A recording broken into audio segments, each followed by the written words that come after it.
In case you're wondering, no, I'm not wearing a dress. And no, I'm not saying what I'm wearing underneath. This is a ko. This is my national dress. This is how all men dress in Bhutan. That is how our women dress. Like our women, we men get to wear pretty bright colors. But unlike our women, we get to show off our legs. Our national dress is unique. But this is not the only thing that's unique about my country. Our promise to remain carbon neutral is also unique. And this is what I'd like to speak about today, our promise to remain carbon neutral. But before I proceed, I should set you the context. I should tell you our story. Bhutan is a small country in the Himalayas. We've been called Shangri-La, even the last Shangri-La. But let me tell you right off the bat, we are not Shangri-La. My country is not one big monastery populated with happy monks. The reality is that there are barely 700,000 of us, sandwiched between two of the most populated countries on earth, China and India. The reality is that we are a small, underdeveloped country doing our best to survive. But we're doing okay. We are surviving. In fact, we are thriving. And the reason we are thriving is because we've been blessed with extraordinary kings. Our enlightened monarchs have worked tirelessly to develop our country, balancing economic growth carefully with social development, environmental sustainability, and cultural preservation, all within a framework of good governance. We call this holistic approach to development gross national happiness, or GNH. Back in the 1970s, our first king famously pronounced that for Bhutan, gross national happiness is more important than gross national product.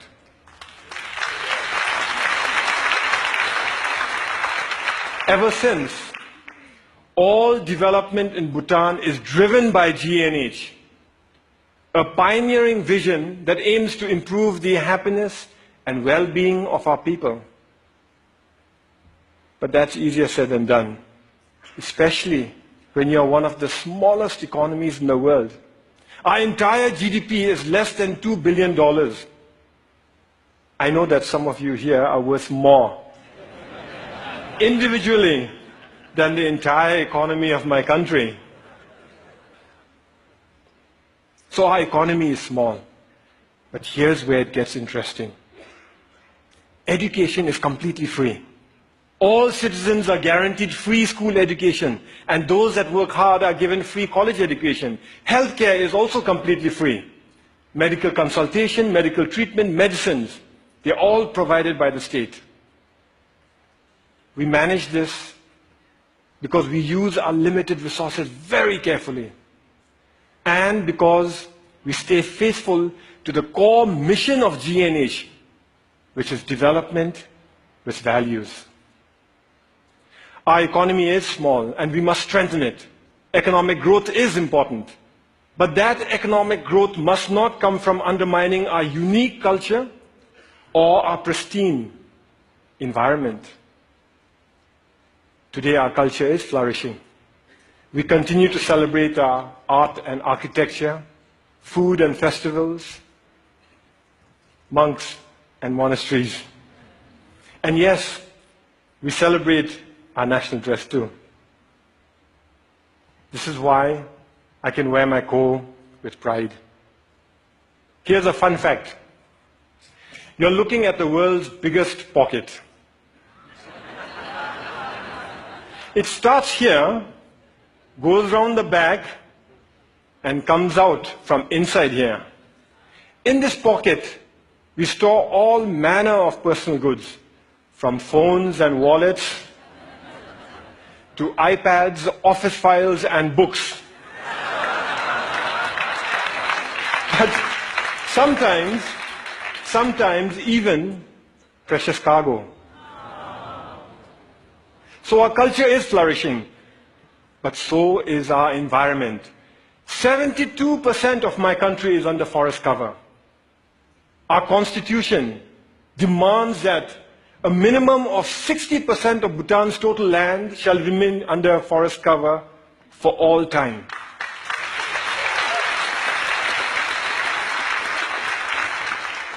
Our constitution, this constitution, imposes forest cover on us. Incidentally, our king used this constitution to impose democracy on us. You see, we, the people, didn't want democracy. We didn't ask for it. We didn't demand it. And we certainly didn't fight for it. Instead, our king imposed democracy on us by insisting that he include it in the constitution. But he went further. He included provisions in the constitution that empower the people to impeach their kings, and included provisions in here that require all our kings to retire at the age of 65. Fact is, we already have a king in retirement. Our previous king, the Great Fourth, retired 10 years ago at the peak of his popularity. He was all of 51 years at that time. So as I was saying, 72% of our country is under forest cover. And all that forest is pristine. That's why we are one of the few remaining global biodiversity hotspots in the world. And that's why we are a carbon neutral country.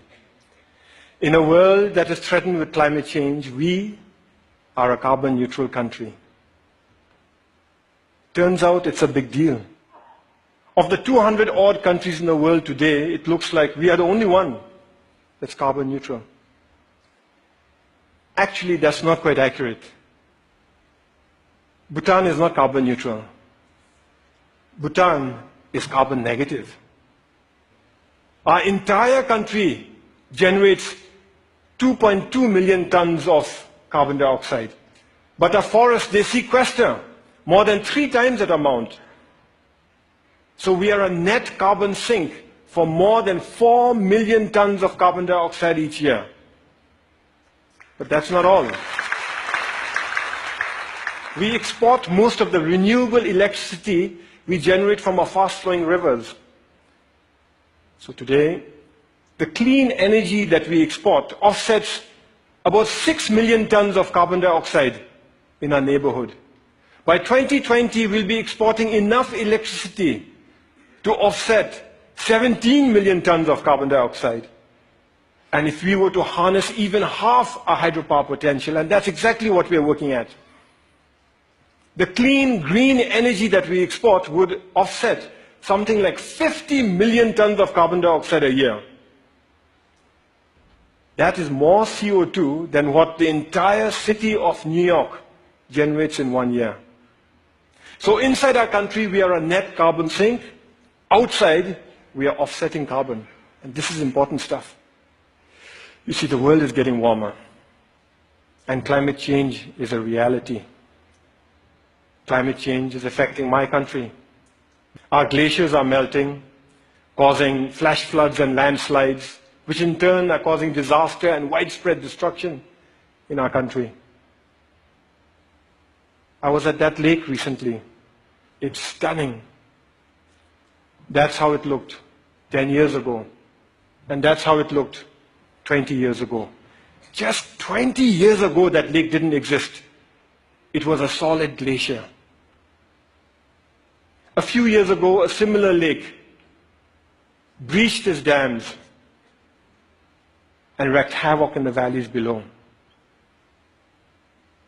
That destruction was caused by one glacial lake. We have 2,700 of them to contend with.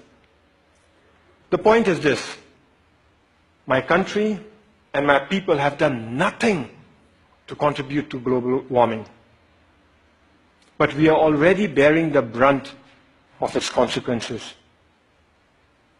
And for a small, poor country, one that is landlocked and mountainous, it is very difficult. But we are not going to sit on our hands doing nothing. We will fight climate change. That's why we have promised to remain carbon neutral. We first made this promise in 2009 during COP15 in Copenhagen. But nobody noticed. Governments were so busy arguing with one another and blaming each other for causing climate change that when a small country raised our hands and announced, we promise to remain carbon neutral for all time, nobody heard us. Nobody cared.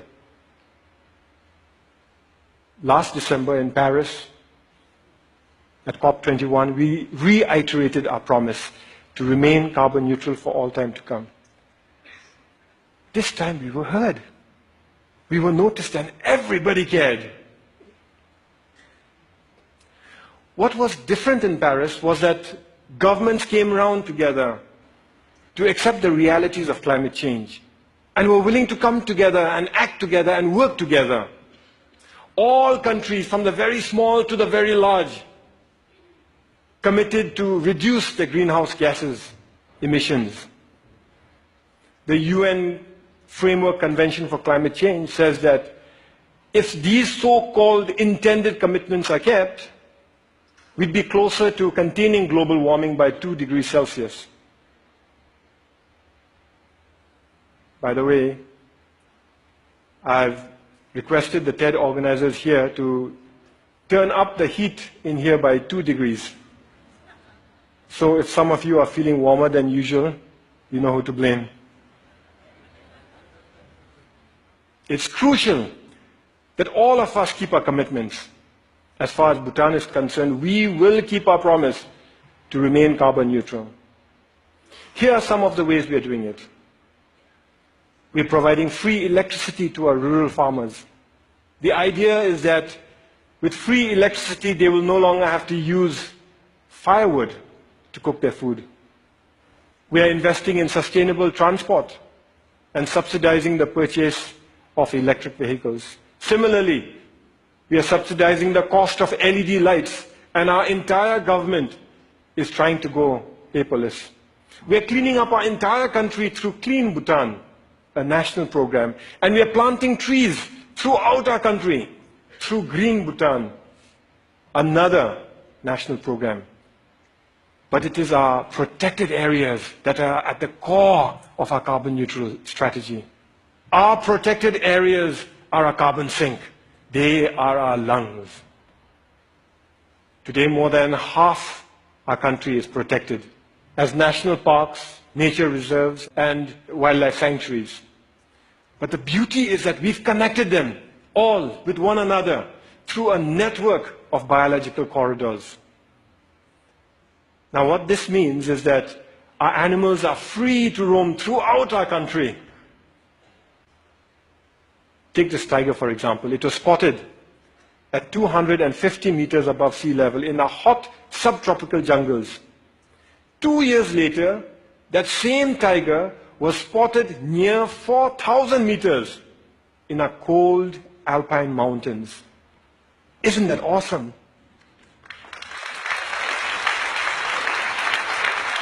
We must keep it that way. We must keep our parks awesome. So every year we set aside resources to prevent poaching, hunting, mining, and pollution in our parks, and resources to help communities who live in those parks manage their forests, adapt to climate change, and lead better lives while continuing to live in harmony with Mother Nature. But that is expensive.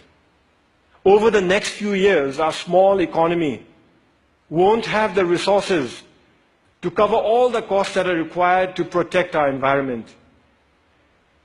In fact, when we run the numbers, it looks like it'll take us at least 15 years before we can fully finance all our conservation efforts. But neither Bhutan nor the world can afford to spend 15 years going backwards.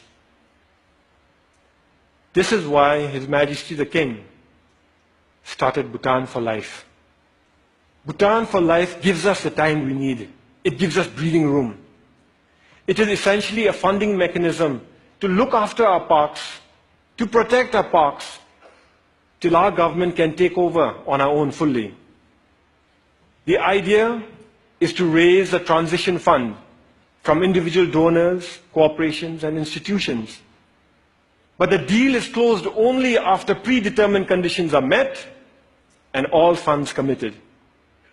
So multi-party, single closing, an idea we borrowed from Wall Street. This means that individual donors can commit without having to worry that they'll be left supporting an underfunded plan. It's something like a Kickstarter project, only with a 15-year time horizon and millions of tons of carbon dioxide at stake. Once the deal is closed, we use the transition fund to protect our parks, giving our government time to increase our own funding gradually till the end of the 15-year period. After that, our government guarantees full funding forever. We're almost there. We expect to close later this year. Naturally, I'm pretty excited.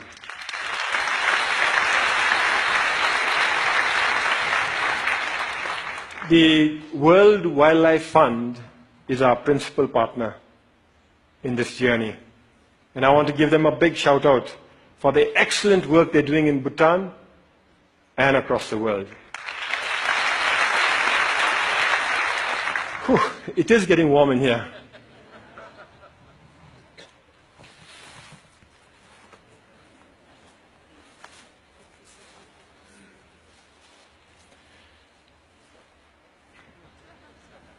I thank you for listening to our story. A story of how we are keeping our promise to remain carbon neutral. A story of how we are keeping our country pristine for ourselves, our children, for your children, and for the world. But we are not here to tell stories, are we? We are here to dream together. So in closing, I'd like to share one more dream that I have. What if we could mobilize our leadership and our resources, our influence and our passion to replicate the Bhutan for Life idea to other countries so that they too can conserve their protected areas for all time? After all, there are many other countries who face the same issues that we face. They too have natural resources that can help win the world's fight for sustainability. Only they may not have the ability to invest in them now. So what if we set up Earth for Life, a global fund, to kickstart the Bhutan for Life throughout the world? I invite you to help me to carry this dream beyond the borders to all those who care about our planet's future. After all, we're here to dream together, to work together, to fight climate change together, to protect our planet together. Because the reality is, we are in it together. Some of us might dress differently, but we are in it together. Thank you very much. And thank you. Thank you. Thank you. Thank you.